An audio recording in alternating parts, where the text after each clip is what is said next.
Gente, notícia que acaba de chegar, então, importante, eu peço aí o reforço da sua atenção. O ministro do Supremo, Gilmar Mendes, concedeu ao auditor do Tribunal de Contas da União, o Alexandre Marques, o direito de ficar em silêncio na CPI da pandemia. Ele vai à comissão, amanhã.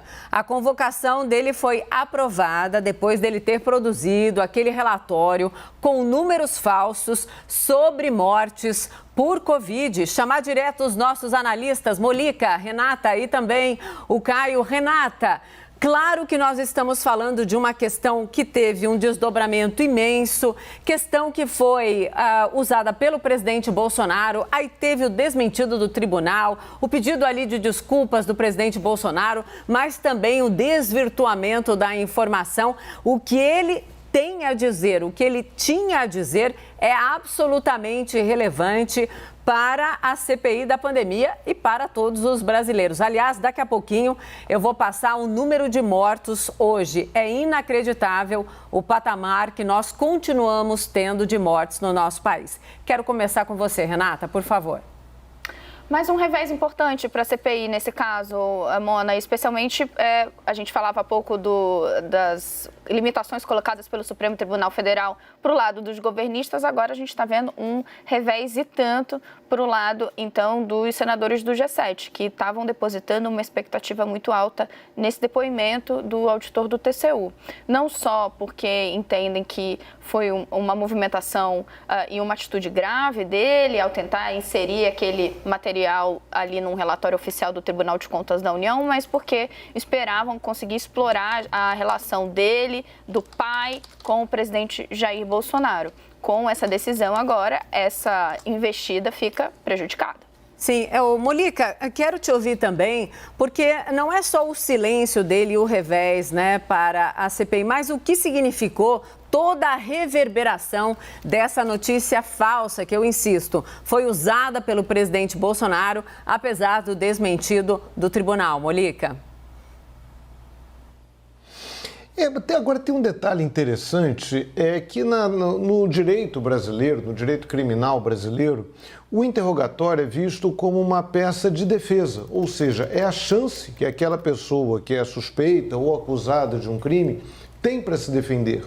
Então, daí, inclusive, aquela interpretação relativamente recente do Supremo Tribunal Federal, que um investigado não é obrigado sequer a comparecer ao depoimento, é uma opção dele. Se ele acha que a presença dele vai favorecer a sua defesa, ele vai. Se acha que não vai favorecer, ele não vai. Aquele direito, aquela ideia de você não pode se incriminar. Todos nós temos o direito de não nos incriminarmos. Ok, formalmente ele não é investigado, ele iria na condição de testemunha. Mas há essa quase dubiedade da CPI. Ela investiga dizendo que o sujeito não é investigado, que ele é testemunha. Mas ao obter essa liminar, e é preciso ler o texto do ministro Gilmar Mendes, para a gente ver em que se baseou, esse auditor do TCU, está abrindo mão de se defender. E aí, como dizem os bicheiros do Rio, vale o escrito. O que ele escreveu, aquele relatório não oficial que ele enfiou naquela papelada do TCU sobre o número de vítimas, isso está escrito. Ele vai abrir mão de se defender? É uma escolha dele. Mas, enfim, vale o escrito. Mona. Sim, estou ouvindo a Renata aí, os dedinhos para lá e para cá, mensagens, repercussão, daqui a pouquinho eu volto na Renata. Mas, Caio, eu quero te ouvir também, porque nós estamos falando de um auditor, que está proibido de entrar no tribunal por muito tempo, até que se apure exatamente o que aconteceu, uma situação absolutamente ruidosa e que ainda assim muita gente usa dizendo, não, mas os números de mortos não são esses, eu ouvi isso, eu ouvi aquilo. Sim, o que surgiu daquilo, desse relatório falso, atrapalhou muito, sim, mais uma vez, na mensagem que os brasileiros precisam entender em relação ao enfrentamento da pandemia. Isso, Mona Lisa, foi uma operação dele muito ruim, muito grave, Sim. Colocar ali um documento falso, fraudar um sistema de um tribunal de contas respeitado, como é o Tribunal de Contas aqui, que tem um corpo técnico excelente, de primeira linha, e aí ele coloca para sustentar um discurso e uma narrativa equivocado e que passa uma mensagem errada, muito grave.